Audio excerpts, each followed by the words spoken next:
Well, it seems I've always got something to rant about or rave about or otherwise be unhappy. And this is triggered by a couple of students in a local university, a couple of black kids. And we were talking, and they're among those many who are still whining and bitching about reparations. And you understand something? This is the 21st century, well into the 21st century. It's about time we put slavery to bed, don't you think? Come on.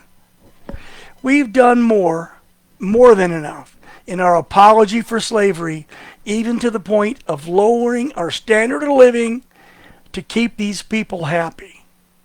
Come on. You know, the Jews were slaves for thousands of years. The Chinese in America were slaves for over 100 years. The American Irish were berated and treated very little better than slaves for well over 100 years. The American blacks, they were slaves in this country for over 100 years. What do they all have in common here? What do your Chinese, your Jewish, your Irish, your Polish, your Italians, your black have in common? Slaves. I heard the argument. Slavery comes in different forms. You know, what the hell? I know this. The Chinese worker on the railroad was given enough food to keep him strong, clothes to keep the sun off his back, and that's about all he got. If he stepped out of line, he could be beaten, he could be whipped, he could be caught trying to escape, which they didn't call it escape, they called it violation of contract. The company store kept him in slavery. Blacks, well, if you were what they called a house nigger, that was their term, then you had nice clothes, good food, you had to look good for guests.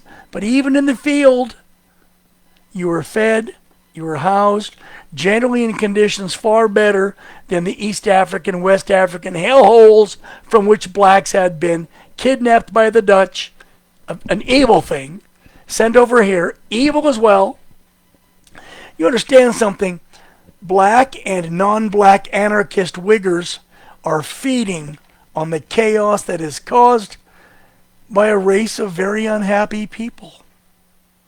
And understand, please listen, only the blacks are whining about it. Come on.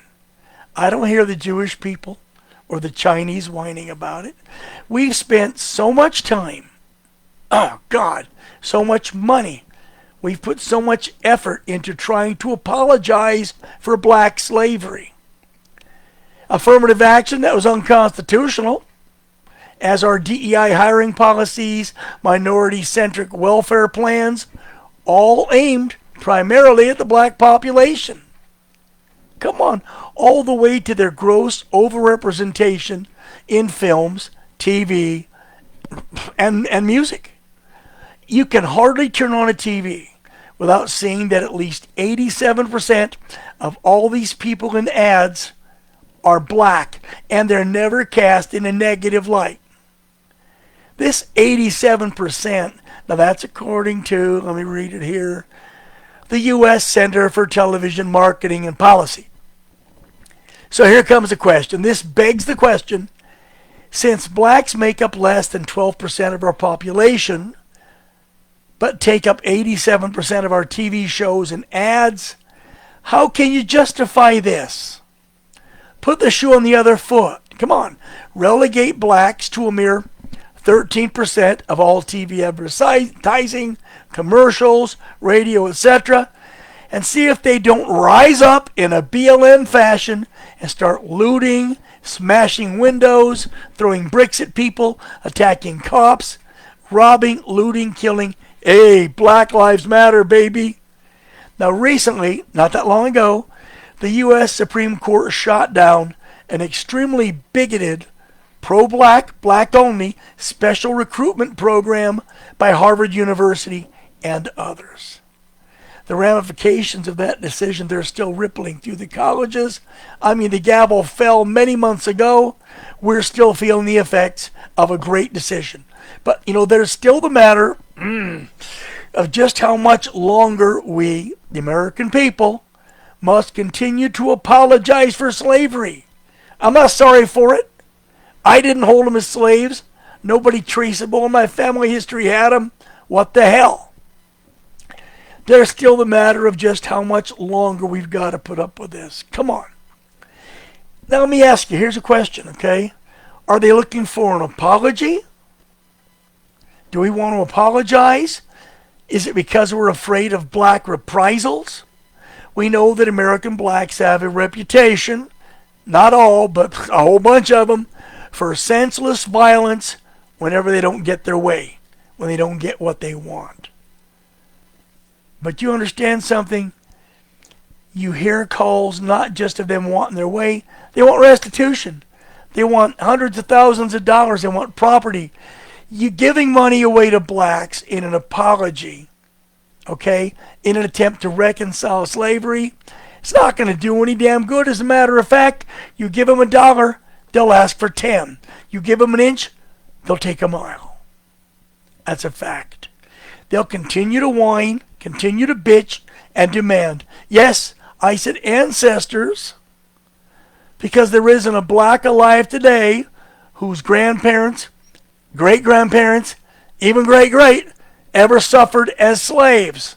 So given the simple fact that it's been decade upon decade, upon even more decades since slavery ended, then why in the hell should we give these whiny-ass anarchists a red cent, a nickel, a shilling, an acre of land? You know what? I said it once, I'll say it again.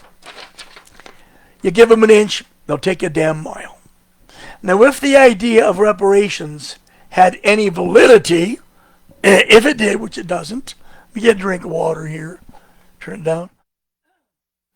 There we go, water back.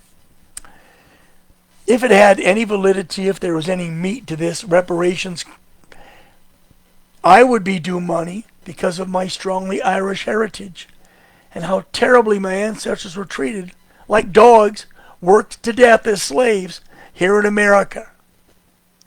There was a terrible, and it was a hard life as they slaved their lives away in perpetual fiscal property, bondage, and ownership to the company store.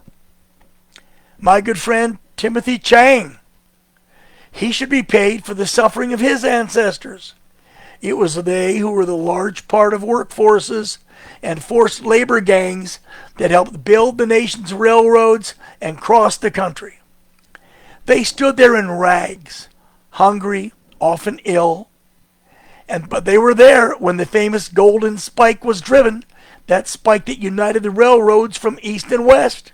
Famous day, famous guys, all dressed up nice, except for the damn workers standing on the side. These Chinese were treated no better than slaves as they labored in the camps, virtual prisoners of the railroads, the government, and the laws. How about the Jews?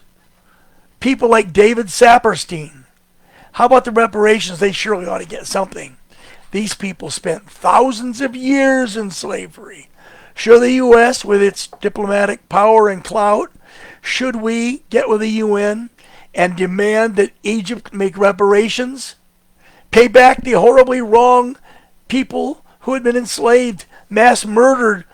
The Jewish were being slaughtered and put under stones. If all of this is viable, then the whole world's going to be in trouble because we've all got somewhere in our past something bad. Simply put, it's time we got our heads out of the past and moved on. It's time to get a life and dismiss the scammers, the bigots, and liars who are out for a quick buck. They're out for fast gain under the farcical policy of slavery reparations. Slavery reparations? No, God, no, we got to have it. No, you don't. It's time we stopped dragging down the quality of TV. It's already shit. And on-air ads by blind insistence to inject blacks into principal roles at every possible opportunity, even when it's non sequitur, when it doesn't belong. They do it because they fear reprisals. And remember, Hollywood's nickname is DEI. My God. Surely there's a statute of limitations on slavery. I mean, statute of limitations on every other crime. I think it's time we threw out the insidious hate crime legislation. You like that hate crime thing? These laws presume to read the mind of anybody accused of a hate crime. Oh my God, not a hate crime? Yes, a hate crime.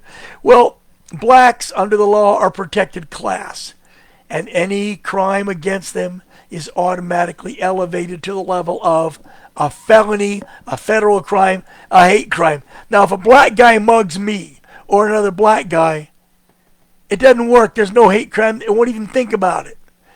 I've spoken with prosecuting attorneys in New York, Chicago, and they assure me that there is no such thing as black on black hate crime, black on white hate crime. It only works when it's white on black. That's what they say. Although one is now prosecuting a Japanese on black. Hate crime laws themselves are the product of bigots. They're prejudicial. They're wrong. It's time we started treating people in this country equally. Wasn't it Martin Luther King Jr. who said, by our character, not our color? Isn't it about time that we stopped accentuating the color of our skin or the flavor of our religion or the wonder of our God-given sexes? Really, come on. You guys need to knock it the hell off, come back down to earth, and come down to the reality that's right in front of you.